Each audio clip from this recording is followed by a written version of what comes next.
Assalamu alaikum wa rahmatullahi ta'ala wa barakatuh. Aujourd'hui, on va corriger l'examen de passage 2012, la variante V33, la partie PO.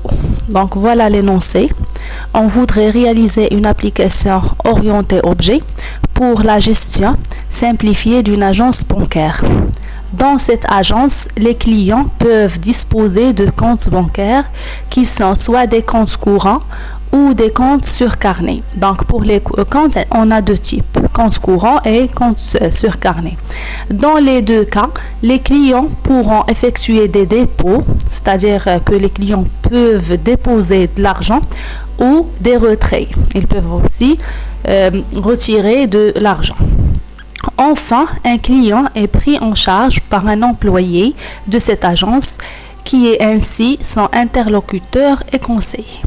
Il vous est demandé d'implémenter, donc la première question, c'est la création de la classe client pour modéliser un client de cette agence. La première chose, donc on va créer la classe client, on ajoute les attributs numéro client qui doit être un entier et non client, c'est une chaîne de caractères, le prénom c'est une chaîne de caractères et adresse aussi c'est une chaîne de caractères. Par la suite, on ajoute les accessoires ou les méthodes propriétés de ces attributs, c'est-à-dire les getters ou les propriétés. On peut ajouter aussi les setters. Et pour les constructeurs, demander les constructeurs en général. Donc pour nous, on va créer le constructeur par défaut et le constructeur d'initialisation. Et enfin, on doit ajouter la méthode toString. Donc voilà, ça c'est pour la partie question. Passons à la réponse. Donc passons compte. Voilà. On crée une classe compte, donc ça c'est client. Voilà, passons client. Donc voilà pour la classe client. Les attributs demandés c'est le numéro entier, nom, prénom et adresse des chaînes de caractères. Donc voilà la création des attributs. Voilà les gets de chaque attribut de façon générale et ensuite les sets. Pour les constructeurs, comme vous voyez, on a le constructeur par défaut et le constructeur d'initialisation qui initialise tous les attributs. Et enfin la méthode toString. Donc ça c'est ce qui concerne la première question, la classe client. Passons à la suite. Donc pour la deuxième question, c'est la création d'une classe abstraite, compte, pour la modélisation d'un compte de façon générale.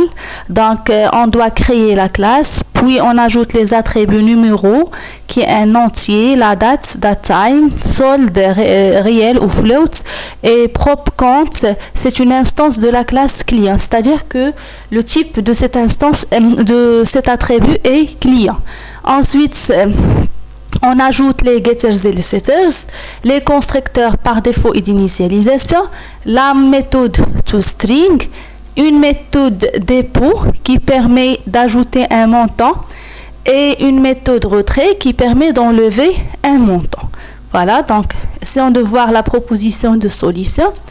Donc déjà la première chose, c'est la création de la classe. On n'oublie jamais d'ajouter le mot-clé abstract pour dire que la classe est une classe abstraite.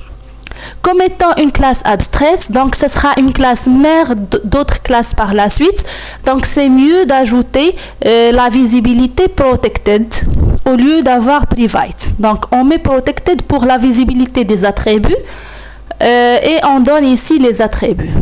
Numéro de compte entier, date compte, date time, solde c'est float et propre client, propre compte c'est client. Voilà, par la suite on ajoute les gets des attributs en suivant la règle. Donc voilà, les sets aussi ce sont des méthode simple, sans condition, donc il n'y a rien à dire. Par la suite, on a le constructeur par défaut et le constructeur d'initialisation qui permet d'initialiser tous les éléments de la classe. La méthode toString, comme vous voyez pour la méthode toString, c'est toujours return, numéro, la date, solde, et surtout pour propriétaire, on n'oublie jamais d'ajouter 10.prop, c'est-à-dire la prop quand c'est l'attribut point toString. Ici, on fait appel à la méthode toString de la classe client pour retourner toutes les informations du propriétaire. Voilà, par la suite, on a la méthode dépôt.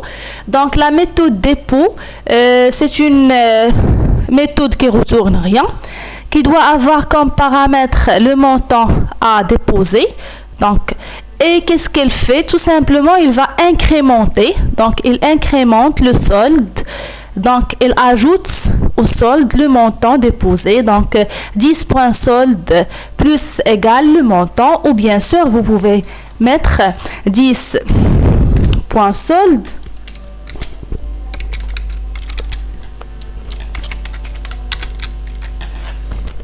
égale 10.solde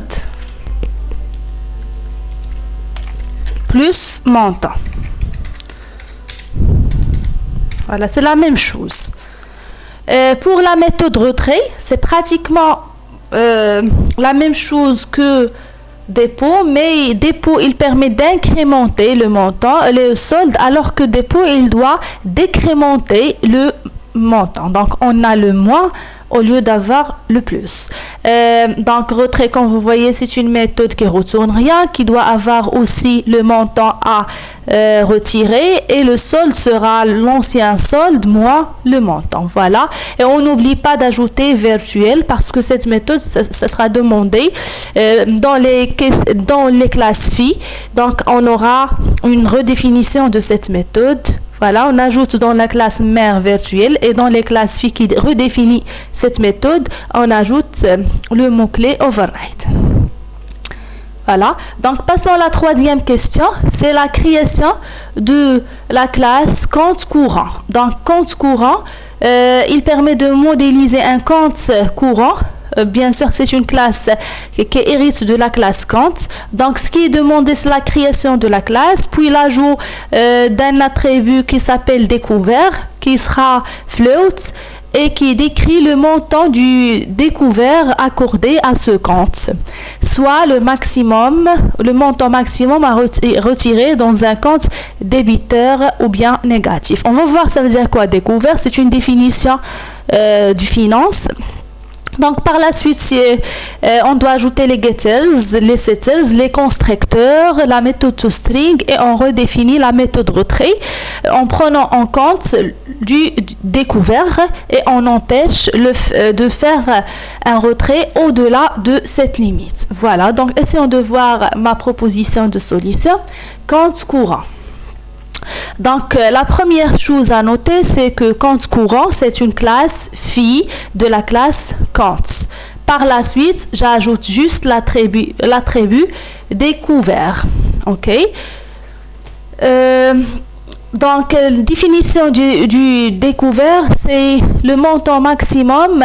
Le découvert, on peut le définir comme étant un crédit à court terme.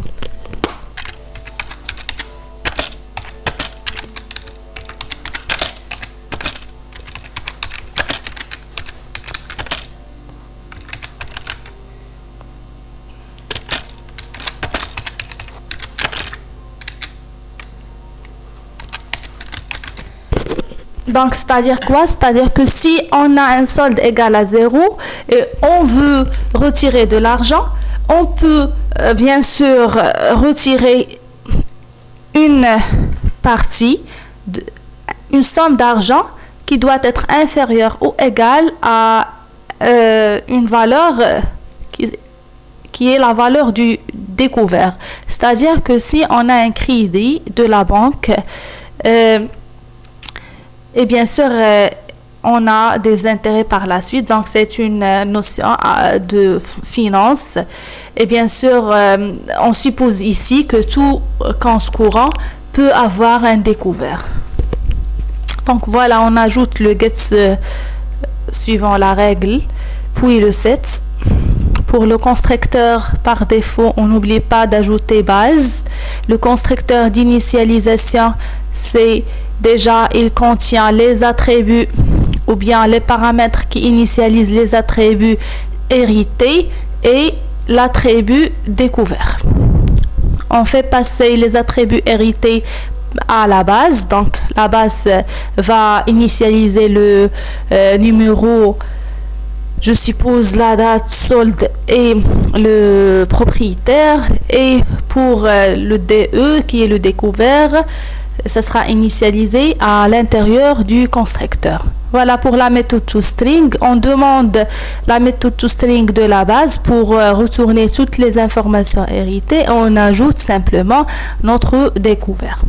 Donc, pour la redéfinition de la méthode retrait, la première chose à noter, c'est le mot-clé override. Donc, comme vous voyez, le prototype de la méthode reste le même, c'est-à-dire toujours on a une méthode de void avec un paramètre float qui est le montant à retirer. Mais cette fois-ci, on ajoute une condition.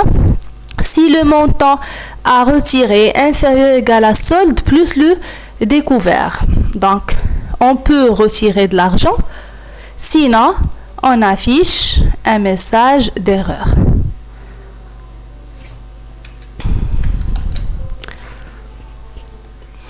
Voilà. Donc, passons à la suite. La dernière question, c'est la classe compte carnet qui modélise aussi un compte, mais de type compte sur carnet.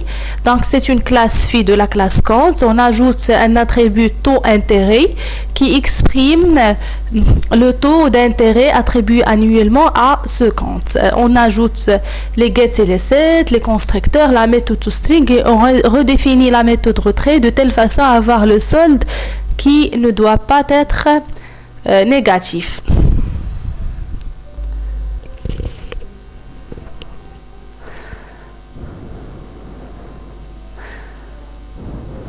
Voilà la proposition de solution pour compte carnet. Donc déjà, c'est une classe phi. On n'oublie jamais d'ajouter deux points compte. On ajoute l'attribut spécifique, le taux. On ajoute le get de l'attribut, le set de l'attribut. On ajoute ici la méthode, le constructeur par défaut. Donc, le constructeur par défaut, compte carnet. Oui, j'ai oublié, donc je mets compte.